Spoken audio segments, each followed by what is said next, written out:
So lift your hands up really high if you have a really good, and it better be a good one. Remember the rules, no character voices, and no individual questions. They have to be questions that all of the voice actors can answer. Who wants to be the first question? I don't know who wants it really, really bad. I kind of like purple bandana guy over here. Stand up. What was your name? It's Kelly Morris. What is your question? What is the lamest role you ever voiced? Oh, lamest role you've ever voiced. Lamest? The one that paid the least.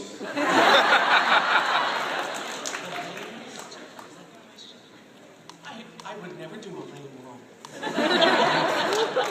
No, I truly don't. I've only done two anime roles, and they were both really freaking awesome.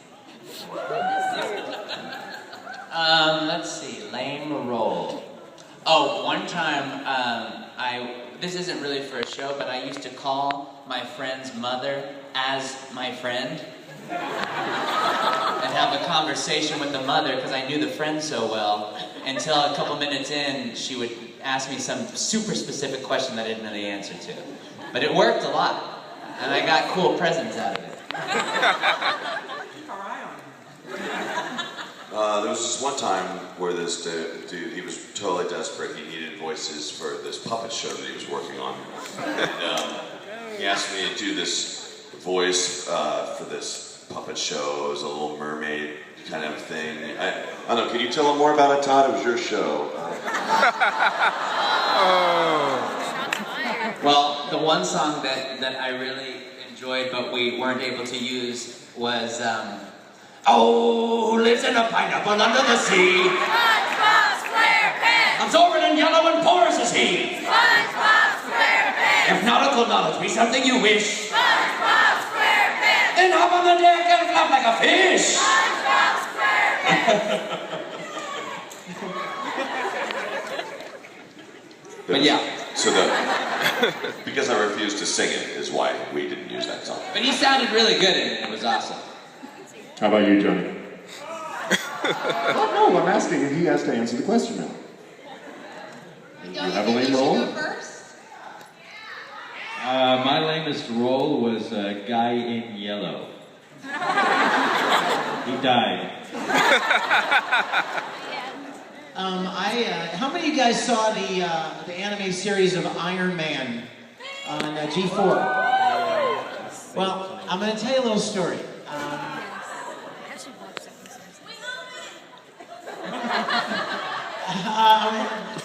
This is why it was a lame role. They cast this actor. Go ahead, Victor. They cast this actor to play. He's from was it Heroes? To play Tony Stark, and he'd never done any voice acting before, and so he felt like he didn't want to do his own exertion noises and fighting noises. It hurt too much.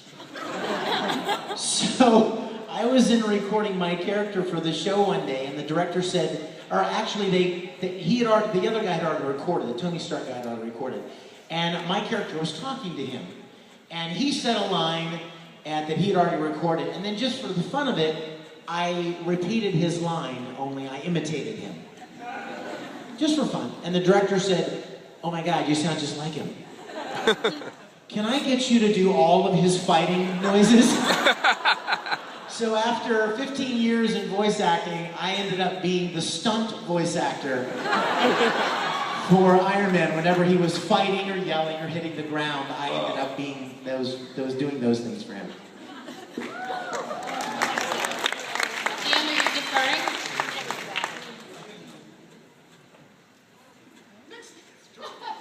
All right, who's got a really, really, really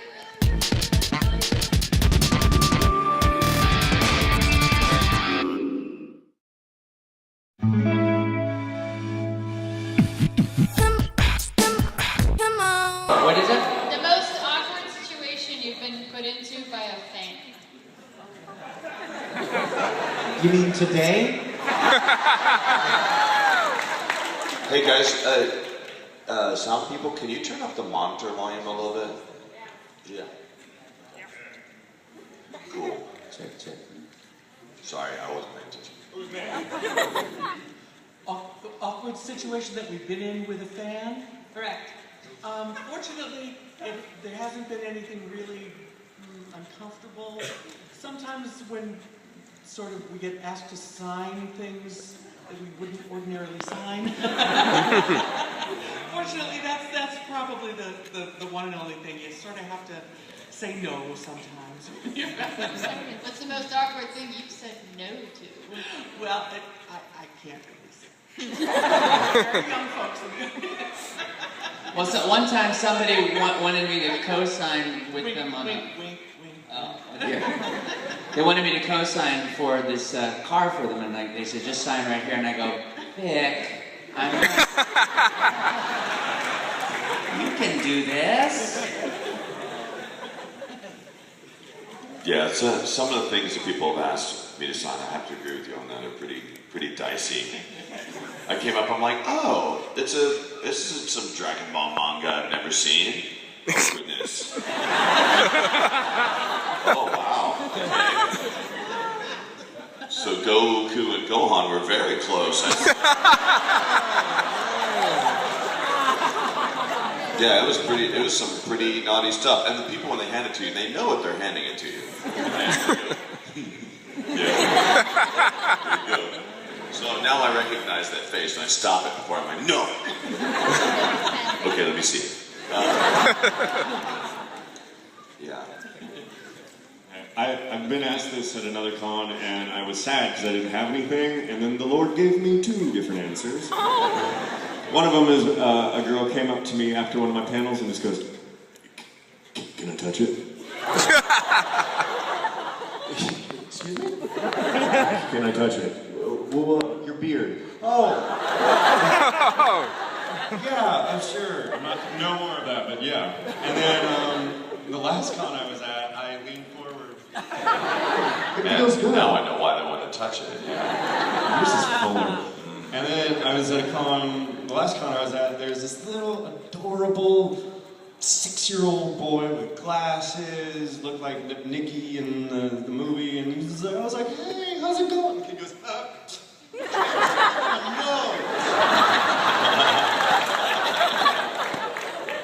And I go, oh, I'm in a jam sticker in my mouth. He's just preparing you to have children, man. So you eat your own boogers.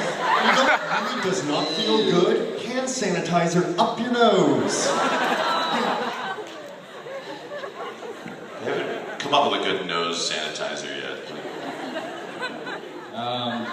I was in Arkansas, and and a group of fangirls stood up and they were giggling, and they asked me in this Q&A if I was afraid of being raped by fangirls. Well, are you? Well, my response was, I am now. Don't give them any ideas, Johnny. Don't rape Like nobody here. That was a story from a different time, not for today. You know, there have been a lot of really awkward stories over the years. That's one of the interesting things about doing this for a long time is you end up piling up a lot of really interesting stories. So many strange things. Awkward indeed. One time, I was at a convention in Miami, Florida. And that's the story. That's right. But I was going back to my room. This was a long time ago. I was walking back to my room, and there was a young lady following me.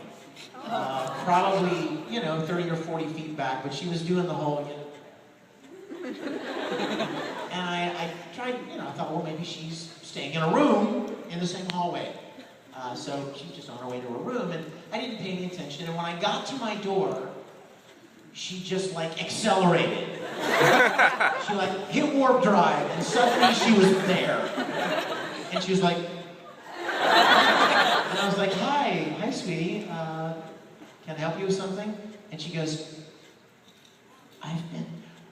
all today, I've been trying to get up the courage to kiss you. I'm like, oh, sweetheart, I'm your dad. I mean, like, I could be your dad. Oh, okay. Please. Sweetheart, I'm your dad. That's why I've been ignoring you. I said, I am your father. you're my dad! Daddy! But no, I was like, oh, honey, oh, no, please, no, don't. You're very nice, but no. You're very kind, but no. And so that was kind of awkward. She like literally was like the gazelle kind of she was just kind of stalking along in the shadows. And awkward, okay. I think it's always nice when people give you things. I mean, you can't help but be filled with gratitude when someone actually takes the time to make something for you, gives you something. The hard part is when they make really, really big things that are really almost impossible to take anywhere with you. And the thing that gets me, doesn't get everybody, but I don't think I'm alone in this, but like sometimes homemade food really scares me because I have a phobia of leftovers and stuff like that. You can ask my wife. I am paranoid of food that's gone bad or whatever. So and there was this one time when this girl brought this muffin, and it like she'd been holding it the whole time. You could tell, and it was like sweaty, and it was so awful looking. And she put it down. She goes, "I brought this for you." I'm like, "Oh, thank you so much. I love muffins." And she goes, well, "Aren't you going to try it?" I go, "Oh, well, I'm just about to eat lunch, and I need to eat lunch." And right at that moment, like my handler had no idea. She came up and she's like, "Hey, we're not going to be able to eat lunch until like 3 today." I'm like, "Oh." And so there was this moment of silence. I'm like, I'm a vegan? And they're vegan. It's just made of sweat and bamboo. Like, I didn't know you had a phobia of leftovers, so I'm gonna be like, "Hi, Chris, I'm yesterday's meatball." seriously, it affects me. It makes sense, because I remember being like, "Hey man, I have some of that leftover pulled pork. You want me to bring some?" He's like,